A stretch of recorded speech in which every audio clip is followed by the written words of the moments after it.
17절 읽겠습니다.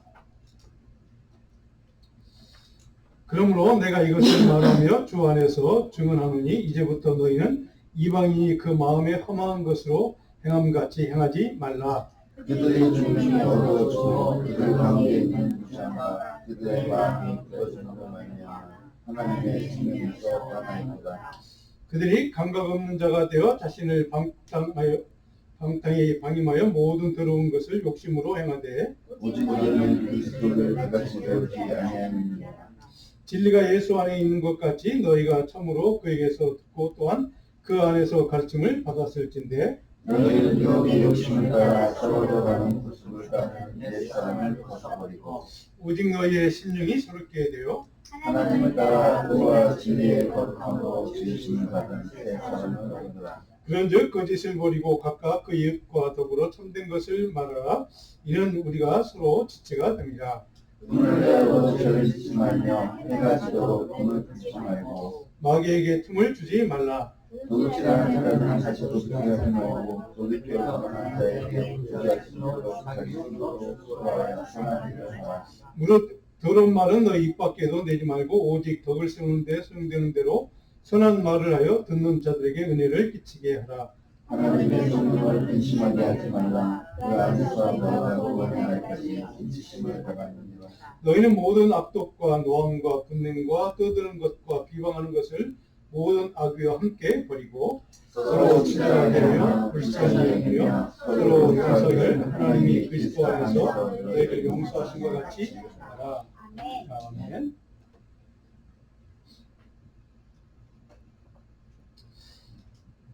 여러분들이 중고등학교 혹은 대학 다닐 때 아마 철학 시간이나 윤리 시간에 배웠던 것들 가운데 한번 돌이켜 보시면 고대 히랍 시대, 로마 시대죠. 히랍 로마 시대 철학자들 또 수사학자들의 토론의 주제들이 여러 가지가 있지만 그 중에 선과 악에 대한 주제를 많이 다루고 있는 것을 당시에 철학자들의 그 책들을 보면 우리가 알 수가 있습니다.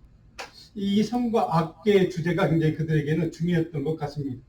공동체와 이웃을 위해서 올바르고 선한 행동과 악한 행동, 또 도덕적인 삶과 또 비도덕적인 삶의 결과와 영향은 어떤 것인지 이런 것들을 주로 다루고 많이 토론도 하고 논쟁도 하는 그런 것을 보게 됩니다.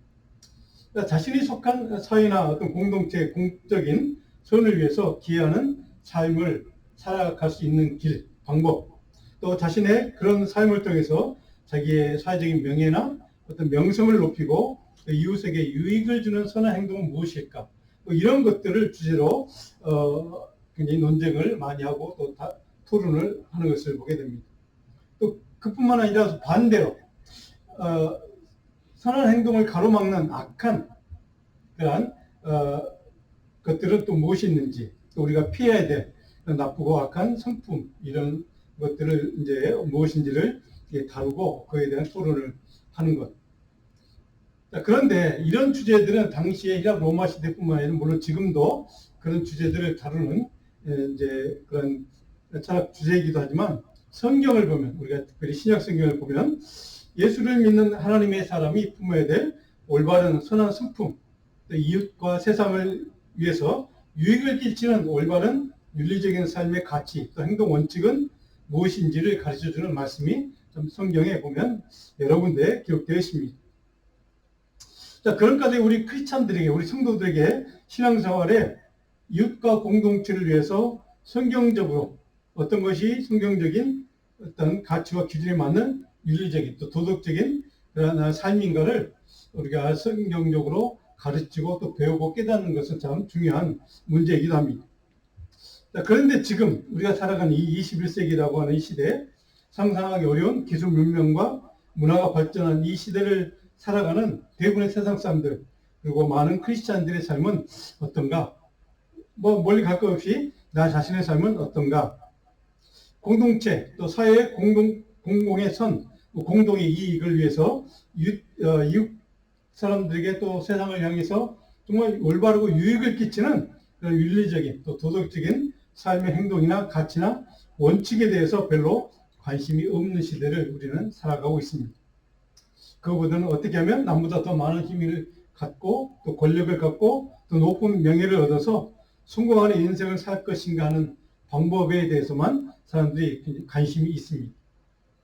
자, 더욱 심각한 문제는 그런 것들을 얻기 위해서 성공하는 삶을 위한 모든 명예든 권력이든 힘이든 돈이든 그런 것들을 얻기 위해서 올바르고 정당한 방법을 선택하기보다는 자신의 욕망, 탐욕을 성취하기 위해서라면, 그 목적이라면 그 어떤 것, 옳고 그름을 따지지 않고 어떤 방법이 상관없이 자기가 원하는 것을 얻기 위해서 어떤 수단이든 다 동원하는 그런 시대를 살아가는 게 이 시대에 우리가 살아가는 이 시대의 현실인 것을 우리는 잘 알고 있습니다.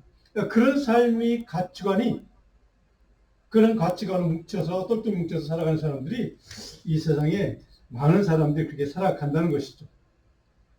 자, 근데 그런 삶을 사는 것을 보면 좀 옳지 않은데, 저건 잘못됐는데, 그릇된 건데, 그릇된 가치를 중심으로 돌아가는 그 세상에 대해서 우리 크리스찬들마저도 그 어떤 문제의식을 느끼거나 또 외면합니다. 그 문제의식도 느끼지도 못하고 그래서 그냥 모른 채 외면하고 살아갑니다.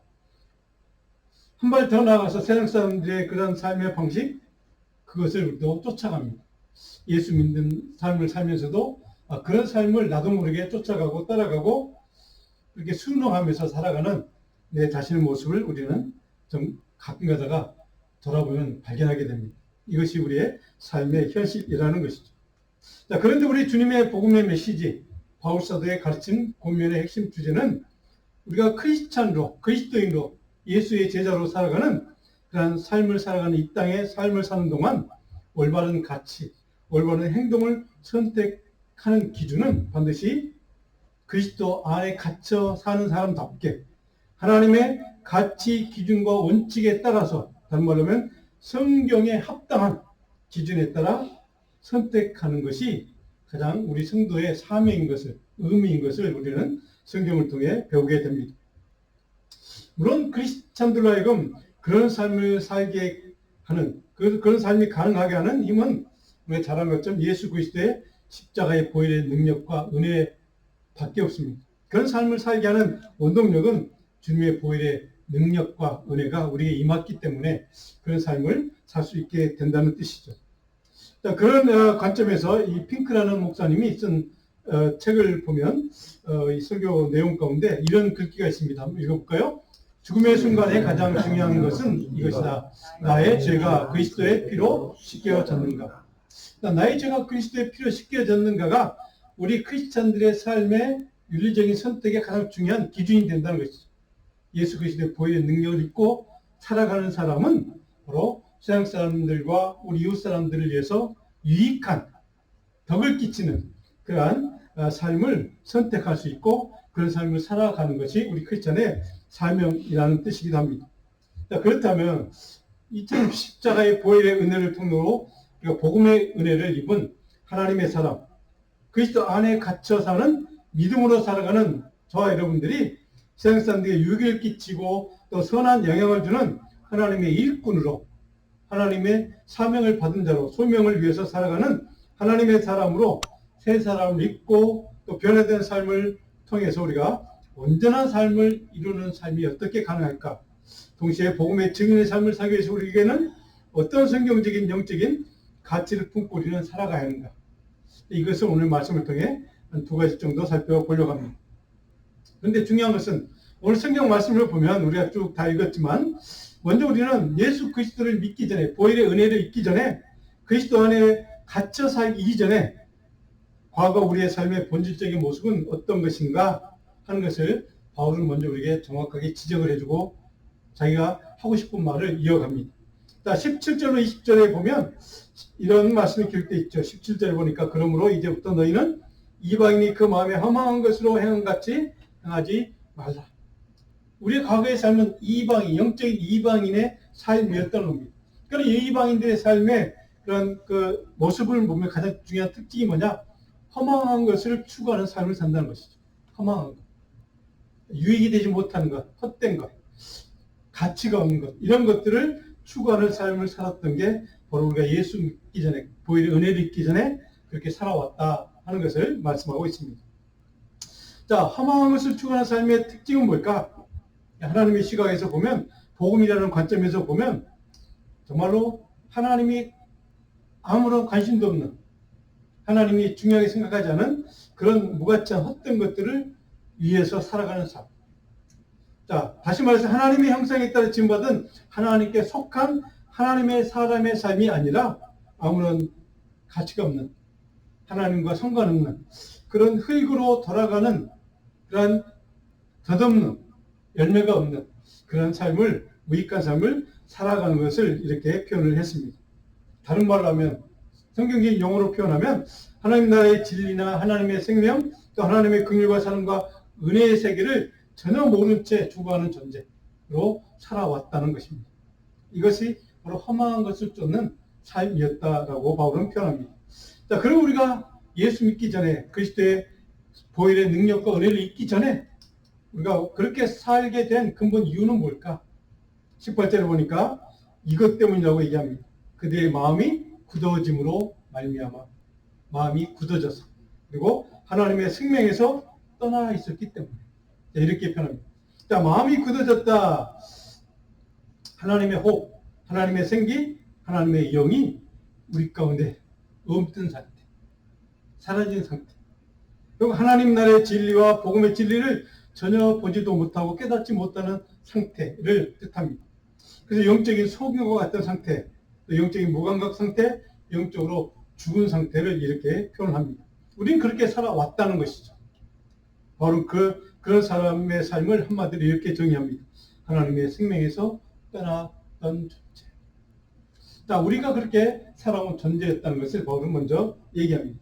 하나님의 진리와 하나님의 은혜의 지경에서 멀어지고 소외당하고 배척당했던 험한 것을 쫓았던 삶을 우리는 그렇게 살아왔다는 얘기입니다. 자, 그렇다면 하나님의 영원한 구원의 은혜와 영원한 생명의 지경에 참여하지 못하고 버림당한 그런 삶을 바울은 어떻게 평가하는가? 9절에 보니까 감각 없는 자, 이렇게 감각이 없었다. 그리고 마지막에 보니까 방탕에 방임하여 더러운 것을 욕심으로 행했던 자가 바로 우리의 과거의 모습이었다는 것입니다. 감각이 없다. 이것은 물론 우리가 잘 아는 것처럼 아무런 생각이나 관심이 전혀 없는 것을 뜻하는 단어이기도 합니다. 철저한 영적인 죽음의 상태, 하나님의 생기, 하나님의 영, 호흡이 전혀 없는 상태. 악한 인간적이고 세속적인 탐욕이나 욕망이나 본능에 지배당하고 살아갔던 삶이 바로 이런 삶이었다고 하는 것을 바울은 우리에게 다시 한번 깨우쳐주고 있습니다. 영적인 무감각으로 하나님의 진리와 하나님의 생명에 대해 전혀 관심이 없이 오직 인간의 본능적 욕망이나 탐욕에 사로잡혀 살았던 삶을 이렇게 바울은 표현해 주고 있습니다. 그렇다면 이제 그리스도 영적인 이방의 삶을 청산하고 현재 예수 그리스도의 십자가의 보혈의 은혜를 만났고 그 은혜를 입고 능력을 입고 살아가는 현재 크리스찬으로 살아가는 동안 우리가 그리스도 안에 갇혀서 하나님의 생명과 하나님의 호흡으로 살기 위해서 우리에게는 무엇이, 어떤 영적인 능력이 필요할까? 큰 설교 제목 두 번째 제가 제목을 이렇게 달았습니다. 그리스도의 생명과 진리 안에서 거룩함을 입고 새롭게 변화된 삶을 사는 것이 필요하다는 겁니다. 자, 22절에 보니까 이렇게 읽겠습니다. 너희는 유혹의 욕심을 따라 썩어져가는 구습을 따르는 옛 사람을 벗어버리고 그리스도 밖에 하나님의 생명을 떠났던 그 생기 없는 죽음과 같은 삶을 떠나는 것이 그리스도의 십자가의 은혜를 맛본 사람들의 바로 결단이라는 겁니다. 하나님의 참 진리, 참 생명의 능력을 만나는 하나님의 사람으로 변화된 사람은 바로 그런 죽음과 같은 하나님의 생명을 떠난 삶을 떠나서 하나님의 호흡, 하나님의 생기로 살아가는 삶으로 변화된다는 뜻이죠. 그래서 바로 그것을 옛사람을 벗어버리는 삶이다. 이렇게 은유적으로 이렇게 표현을 하고 있습니다. 자, 옛사람, 생명 없는 죽음과 같은 삶을 철저하게 제거하고 단절하는 결단이, 믿음의 결단이 필요하다는 사실입니다. 구습을 따르는 본능과 욕망이 지배받던 삶에서 떠나서 철저한 회개를 통해서 하나님의 성령의 능력을 있고 그 능력으로 인해서 하나님의 생명, 하나님의 진리, 하나님의 영에 지배받는 삶을 살기 위해서 믿음으로 결단하는 것이 바로 우리가 현재 하나님을 만난 사람, 하나님을 경험한 사람, 하나님의 생명의 말씀 복음으로 변화된 사람의 삶의 현재 위치, 현재 자리라는 것을 이렇게 말씀하고 있습니다. 자, 그런 사람은 어떻게 변하는가? 삶의 방향, 목적, 방법, 이 전체가 온전히 하나님의 말씀으로 채워지는 삶을 살게 됩니다. 하나님의 말씀으로 인간의 허망한 것을 추구하던 욕망 이런 것들이 다 사라지고 하나님의 생명의 말씀으로 채워지는 삶을 우리는 살게 된다는 뜻이기도 합니다. 그렇다면 옛사람을 벗어버린 후 우리는 어떻게 변화되어야 하는가? 23절에 어떻게 변한다고? 심령이 새롭게 된다. 심령이 새롭게 된다. 자, 하나님의 성령, 하나님의 생명, 하나님의 진리로 충만하게 채워진 새롭게 변화된 사람이 된다 하는 것을 의미하고 있습니다. 자, 심령이 새롭게 된다는 것은 구체적으로 어떤 것을 의미하는가? 제가 한두 번 인용한 적이 있는데 에스겔서 36장 26절 말씀 한번 읽어볼까요? 또 새 영을 너희 속에 두고 새 마음을 너희에게 주되 너희 육신에서 굳은 마음을 제거하고 부드러운 마음을 줄 것이요. 이 부드러운 마음을 준다. 굳은 마음을 제거, 부드러운 마음을 준다. 이 부드러운 마음은 하나님의 성령으로 충만해진, 하나님의 성령으로 채워진 그러한 사람으로 변화된다는 뜻을 함축하고 있는 단어이기도 합니다. 자, 이 더러운 마음, 굳어진 마음, 이것들을 다 제거하고 부드러운 마음, 하나님의 영으로 채워진 마음, 그래서 하나님의 긍휼과 하나님의 사랑과 하나님의 능력으로 채워진 마음으로 우리 가운데 충만하게 채워지는 그런 은혜를 입는 것, 이것을 바로 우리는 새롭게 된다 이렇게 표현을 하는 것입니다. 하나님의 영과 하나님의 진리, 하나님의 생명에 대해서 무감각하고 아무런 관심이 없었던 닫혀있던 마음이 열려져서 하나님의 생기와 하나님의 새 영을 입고 하나님의 은혜와 긍휼과 충만한 하나님의 사랑으로 우리 마음을 채워주시는 경험, 이것이 변화된 사람의 모습이라는 겁니다. 자, 그래서 십자가를 지신 우리 주님의 사랑과 긍휼과 은혜의 마음으로 우리 안에 하나님의 성령께서 가득 채워주시는, 그래서 우리는 부드러운 마음을 우리에게 채워주신다 이렇게 표현을 하는 겁니다. 자, 그렇다면 하나님의 생명의 능력, 하나님의 진리로 충만해서 우리가 부드러운 마음으로 충만해진 새로운 사람으로 변화되었던 삶은 어떤 삶을 얘기하는가? 24절을 보니까 바울은 이렇게 표현합니다. 하나님을 따라 의와 진리의 거룩함으로 제심을 받은 새 사람을 입으라. 하나님을 따라, 마지막 단어가 보니까 새 사람을 입으라. 첫 번째 가장 중요한 기준은 뭡니까? 하나님을 따라. 하나님을 본받아. 예수 그리스도를 본받아. 그분의 말씀에 따라, 그분의 말씀에 순종하는 믿음을 따라서 새 사람을 입게 될 수 있다는 겁니다. 이게 새 사람을 입다는 말은 우리가 잘 아는, 쉽게 이해할 수 있는 단어 표현입니다. 새 사람을 입다. 입긴 있는데 새 사람을 입다. 자, 새 사람 그리고 입다. 새 사람을 입다. 원래 새 옷을 입으면 기분이 좋습니다. 그렇죠? 새 옷을 입으면 우리는 기분도 좋고 또 사람들에게 또 우쭐거리는 마음도 생기고 잘하고 싶은 생각도 있고. 자, 그런데 크리스천은 하나님을 따라, 하나님의 말씀에 따라 새 사람을 입어야 한다는 뜻입니다. 새 사람. 우리는 이 새로운 사람이라는 말을 우리는 쉽게 사용할 수 있는 단어이긴 하지만 성경적인 의미의 새 사람은 어떤 사람을 의미할까는 이건 깊은 신학적인 묵상의 주제이기도 합니다. 자기 백성들에게 의와 권능과 생명의 옷을 입혀주시는 하나님의 은혜에 참여한다는 뜻입니다. 새 사람을 입는다는 것은 하나님의 은혜의 자리에 참여하는, 하나님의 생명을 누리는, 하나님의 생명의 권능을 누리는 하나님의 사람이 되었다는 뜻이기도 합니다. 하나님의 은혜에 참여하는 사람은 그래서 부드러운 마음을 가질 수 있게 될 수 있다는 겁니다. 바로 하나님의 옷을 입는다는 것, 하나님의 은혜에 참여한다는 것, 이것은 우리 신앙생활 하는 내내, 하나님 나라 갈 때까지 중요하게 우리가 날마다 매 시간마다 묵상하고 다시 곱씹고 또 되새겨야 되는 그런 중요한 단어입니다. 새 사람을 입는 삶이 크리스찬의 삶이고, 그런 삶을 살기 위해서 우리는 말씀을 읽고 묵상하고 공부하고 또 설교 말씀을 듣고 찬양을 하고 기도하고, 그 모든 것들이 바로 하나님의 사람으로 새 사람을 입기 위해서 그런 수고와 땀과 헌신을 우리가 해야 한다는 뜻이기도 합니다.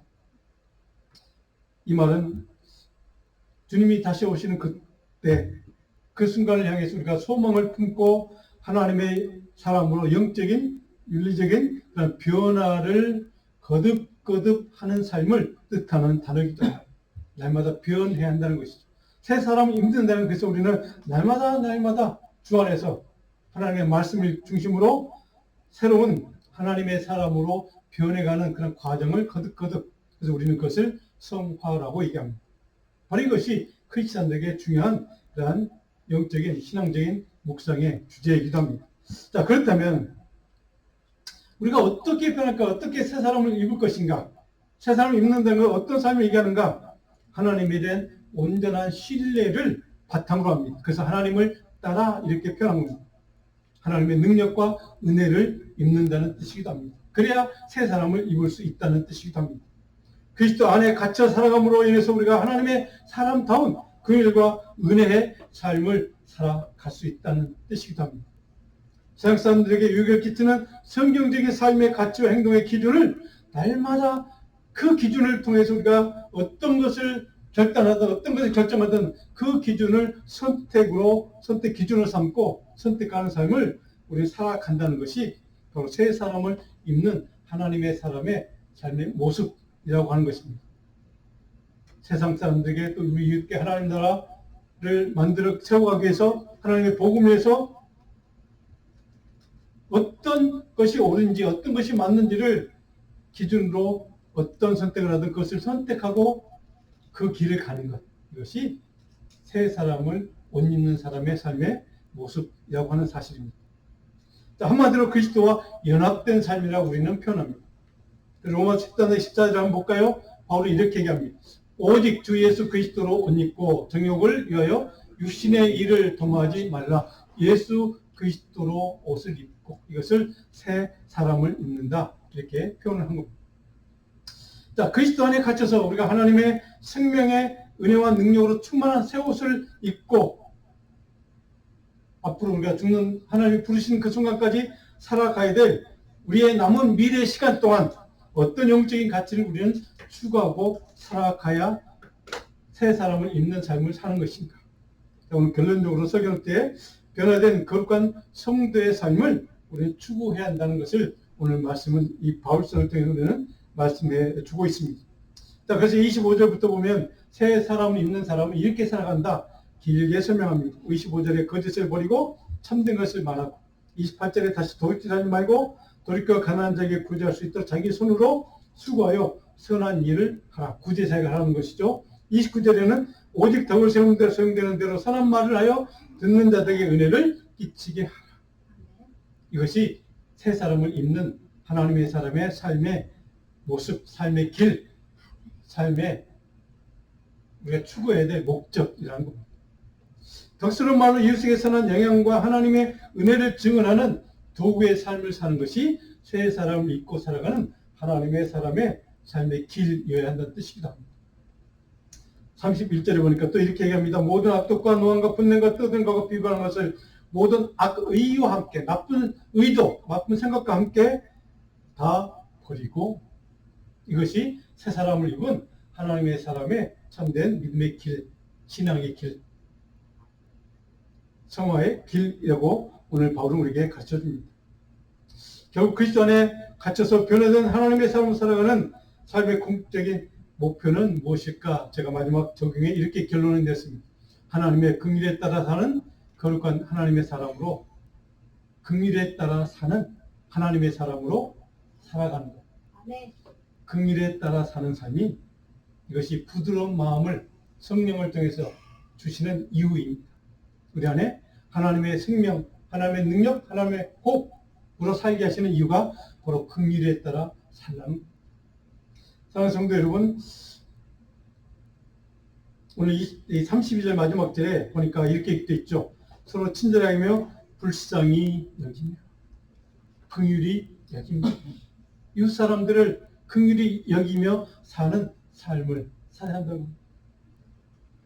그리고 서로 용서하기를 하나님의 그리스도 안에서 우리를 십자가의 보혈의 능력으로 피로 용서함 같이 하라. 이것이 긍휼의 삶이라는 것. 자, 우리 성도들은 서로를 향해서 십자가 주님의 용서와 긍휼의 마음을 품고 서로를 향해서 긍휼과 사랑의 마음으로 서로를 위해서 섬기고 살라는 것이 오늘 바울이 마지막 결론적으로 우리에게 요구하는 명령입니다. 골로새 3장 12절은 보면 바울은 또 이렇게 얘기합니다. 읽어볼까요? 그러므로 너희는 하나님이 택하사 거룩하고 사랑받는 자처럼 긍휼과 자비와 겸손과 온유와 오래 참음을 옷 입고 그 길로 옷 입고 부드러운 마음을 옷 입고 새 사람을 옷 입고 살아가는 것이 너희는 우리 크리스천들이 살아가야 될 마땅한 삶의 길이라는 사실을 다시 한번 바울은 골로새 3장 12절을 이렇게 강조합니다. 이런 삶을 바울은 우리가 잘 아는 말씀 로마서 12장 2절에 이렇게 요약을 정리합니다. 같이 읽어볼까요?